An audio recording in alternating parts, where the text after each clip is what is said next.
4K fam, this is your midweek movie news. I am your host, 4KD Ray.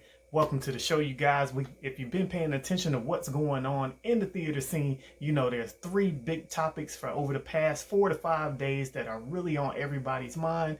And let's kick it off with the number one late breaking news over the past couple of days. You guys found out some really good news, something we've been anticipating for a very long time now. So after 3 long years of waiting, the anticipation has built up and we are finally getting Justice League, the Zack Snyder cut. Yes, guys, it's finally official. Zack Snyder himself came out over a podcast that he was doing and let the fans know that yes, this is coming to life for all of us. Now, according to reports, this cut of Justice League will be streaming on HBO's new platform, HBO Max. Only caveat is we will not be seeing it until sometime next year.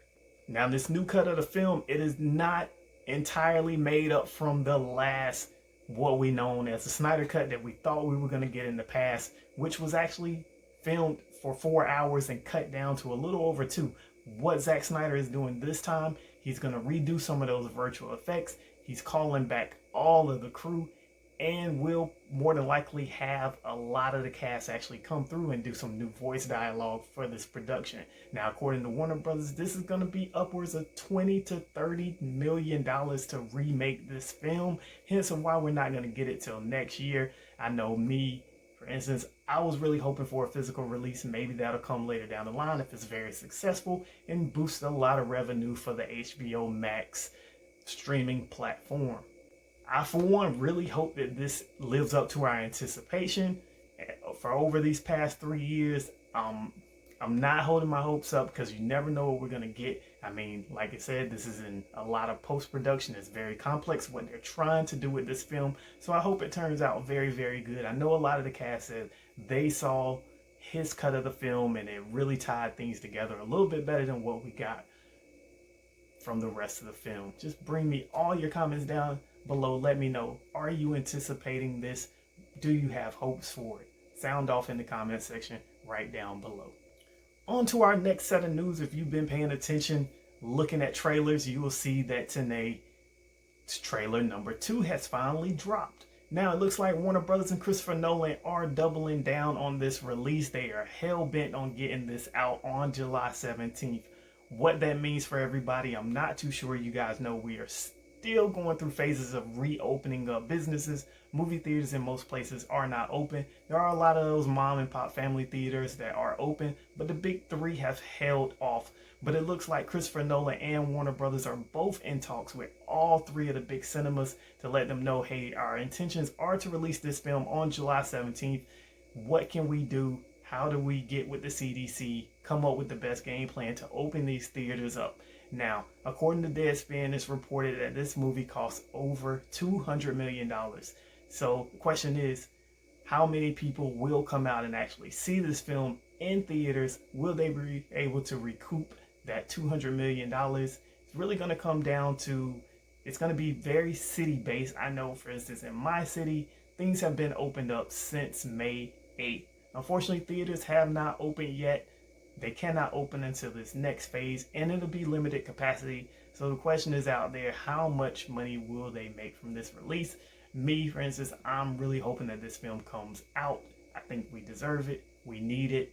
And I know some people are on the fence because it looks quite like Inception, another film with Nolan playing with time. So we'll see how this turns out. I'm hoping it turns out really good. Disney is also holding on to hopes that Mulan can also release. So those are our big 2 films of the summer.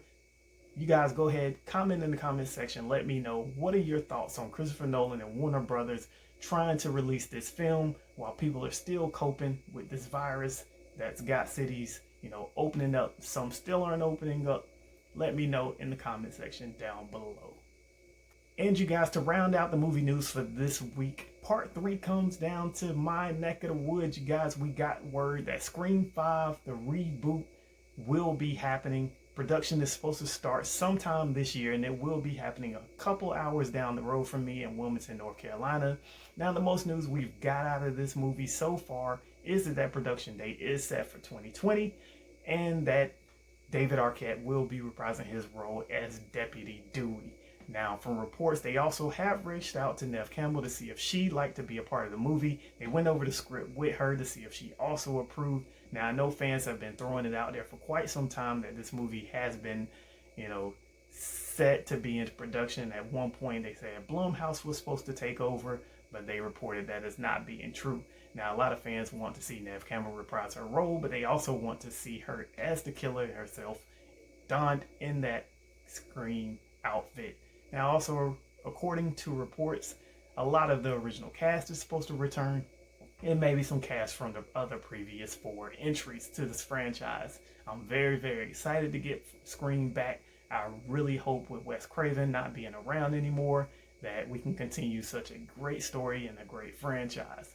Guys, this has been your movie news with 4K D-Ray. Thanks for tuning in. Till next time, y'all know the motto. If you're putting up with what I'm putting down, subscribe to the channel, hit that notification bell, hit the like button, and follow me over on Instagram at 4K D-Ray. We go.